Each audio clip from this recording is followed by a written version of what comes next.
Jeudi 25 juin 2026, mesdames et messieurs, bienvenue à cette édition du journal sur la 103.8 FM.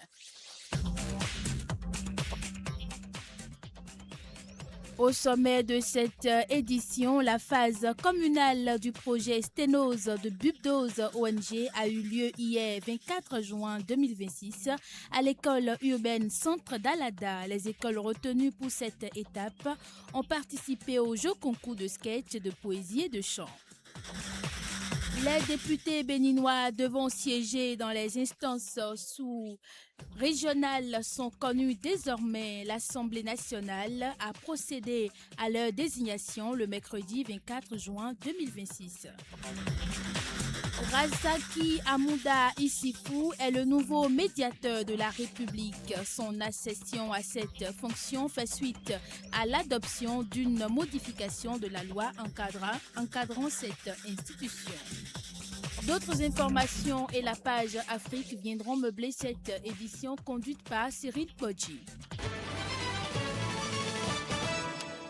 C'est à travers des prestations artistiques que les apprenants des 5 écoles primaires de la commune d'Alada, retenus pour la phase finale du projet Sténose de Bubdose ONG, ont concouru ce 24 juin 2026 à l'école urbaine Centre d'Alada. Cette activité s'inscrit dans le cadre de la phase communale du projet intégré de prévention, de sensibilisation, de renforcement des capacités et d'accès aux soins des victimes d'accidents liés à l'utilisation des substances corrosives au Bénin et en Côte d'Ivoire. Les élèves des complexes scolaires en lice pour le concours Dogudo Dankoli A, École urbaine Centre A, Rinvitanga B, Adimale A et l'école d'Agondokwe ont tour à tour présenté des sketchs, des poésies et des chants devant le jury et le public.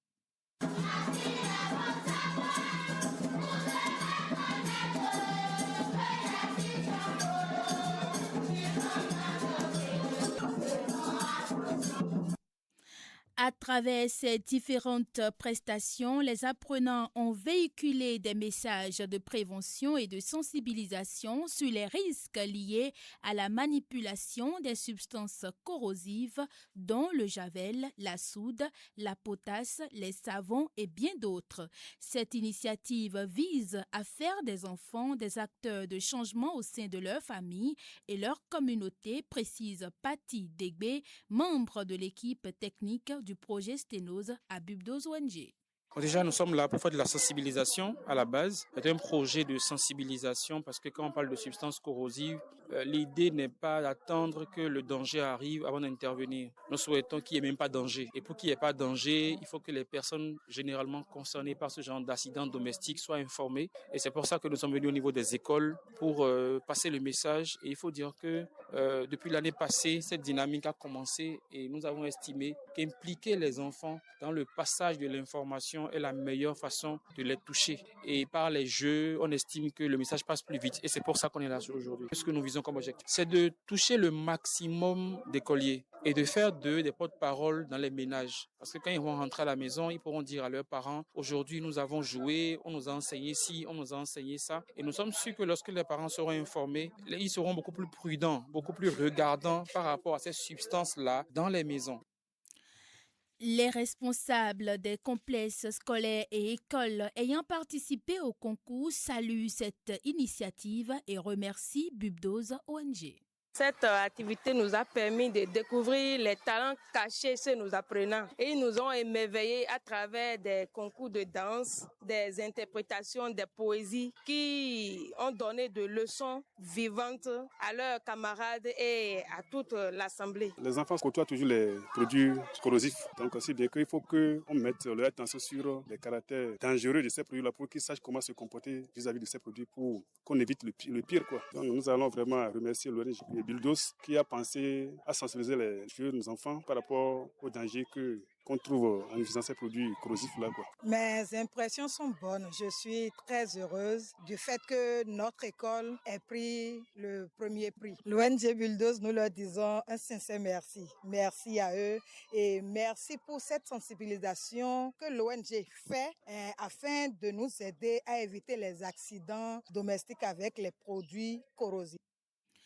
Les apprenants, quant à eux, disent avoir mieux compris les dangers que représentent les substances corrosives et les précautions à prendre pour éviter les accidents liés à ces substances. J'ai retenu que les substances corrosives, ils sont dangereux, mais c'est ce que l'homme peut utiliser pour se faire la lessive et laver les assiettes, mais ça ne peut pas rentrer dans la bouche. J'ai retenu que les produits corrosifs ne doivent pas aller dans la bouche, comme l'eau de Javel. Les produits corrosifs, on doit les ranger. Ça ne veut pas aller dans la bouche. Merci à l'ONG Bulldoze qui a organisé cette activité. Au terme de la compétition, c'est le complexe scolaire à Diman-les-A qui a décroché la première place. Ce projet bénéficie de l'accompagnement du ministère de la Santé, de l'Agence française de développement et la chaîne de l'espoir. Après le mardi 23 juin, le préfet Raphaël Akotagnon était allé à Soava le mercredi 24 juin 2026. C'est une visite qui s'inscrit dans le cadre de sa tournée de prise de contact. Raphaël Akotagnon. Et je me réjouis que le conseil communal a la pleine conscience de ces défis-là et saura prendre les décisions qu'il faut pour que les objectifs susceptibles d'améliorer vos conditions et les conditions des populations de Soava, que ces objectifs-là soient fixés. Les bonnes décisions seront prises. Et avec l'aide du secrétariat exécutif, il n'y a plus de raison aujourd'hui de ne pas pouvoir mettre en bonne exécution, suivant les règles déontologiques qui s'imposent, en tout cas qui sont les règles de chaque secteur, que ces décisions-là soient donc bien appliquées et leur bonne exécution rejaillisse sur le bien-être de Soava. Comme vous le savez, depuis 2016, Soava fait partie des communes ayant bénéficié d'investissements importants directs compte tenu de leurs spécificités. En venant ce matin, j'ai vu l'entreprise qui est à pied d'œuvre pour régler le problème séculaire d'accès à l'hôtel de ville et même à la grande partie de Soava. C'est déjà heureux.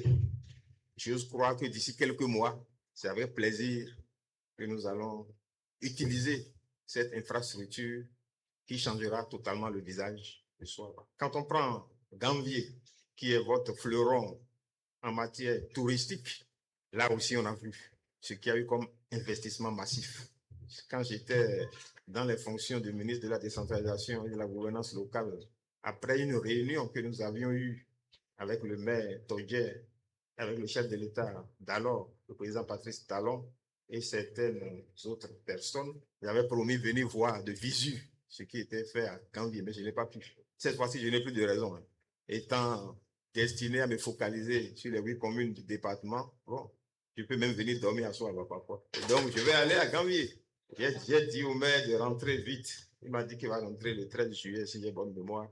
De rentrer vite pour que je revienne voir et qu'on fasse le tour. Non, le distingué conseiller, chef d'arrondissement, Keta Paul Ladé a dit, Soava est parti.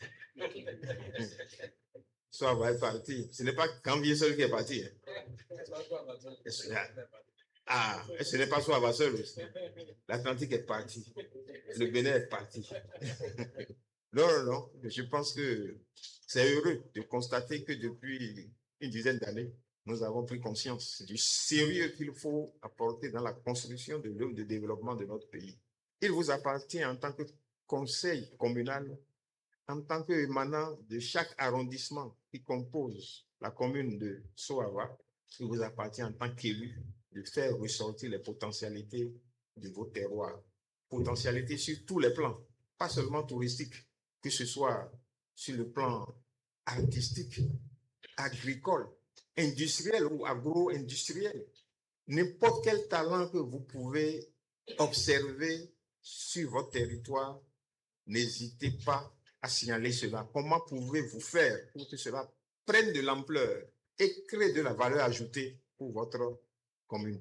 C'est ça votre devoir. Et vous devez ramener ça ici.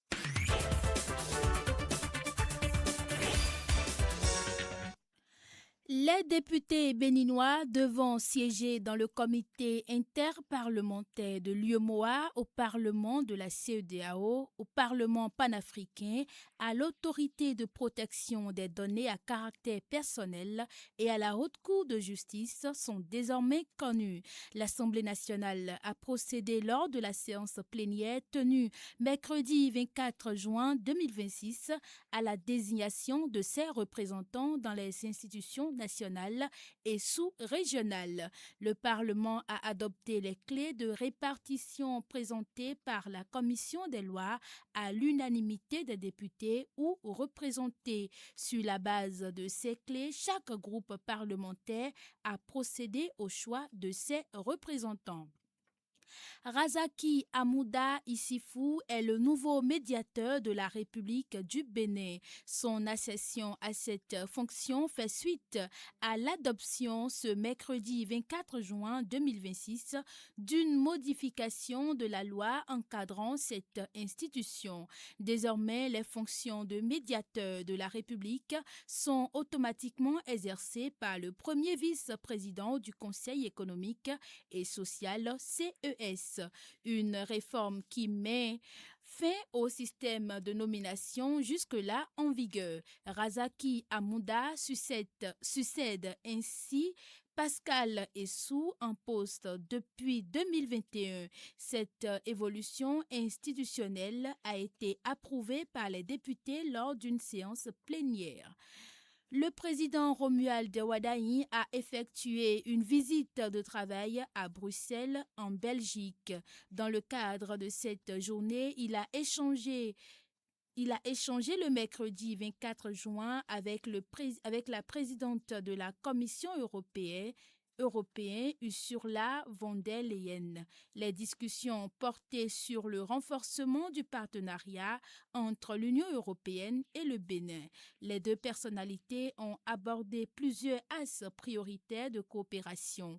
Il s'agit de la transformation économique et de l'innovation, de l'industrialisation, de la création d'emplois et du développement des chaînes de valeur agricoles, ainsi que du renforcement des compétences et de la formation professionnelle des jeunes.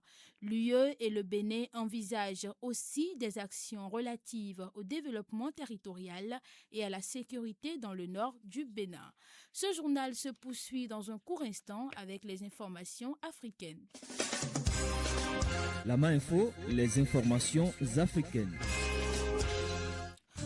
Hors de nos frontières, à présent, après l'Assemblée nationale, c'est le Sénat qui a approuvé le mercredi 24 juin 2026 à une écrasante majorité la réforme constitutionnelle prolongeant de 2 ans le mandat du président actuel du Zimbabwe, Emmerson Mnangagwa, qui pourra donc rester au pouvoir jusqu'en 2030.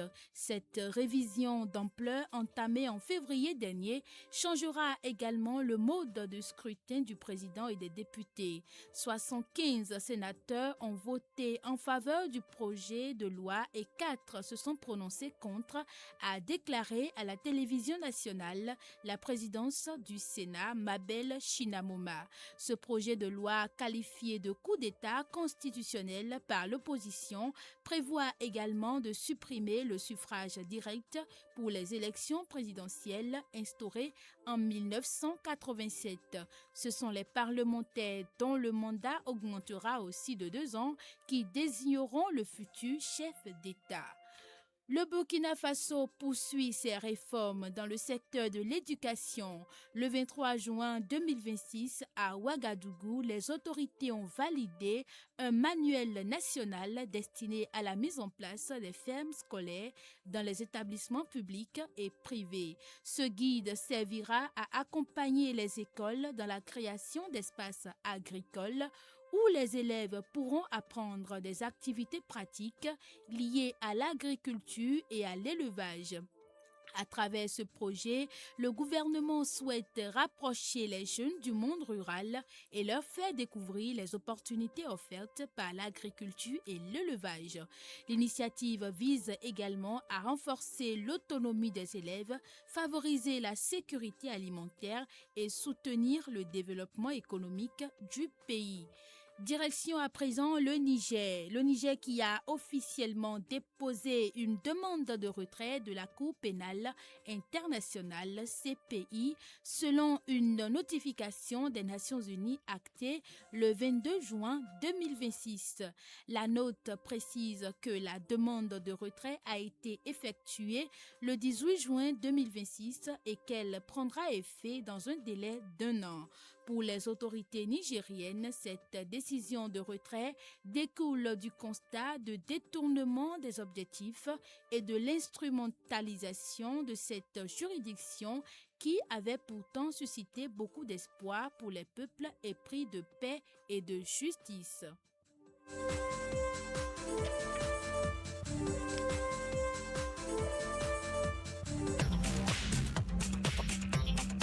Et c'est ici que prendra fin cette édition du journal. Partie technique Cyril Kwadji, une présentation de Ruth Daguet. Merci beaucoup de nous avoir suivis. Enfants, jeunes, femmes.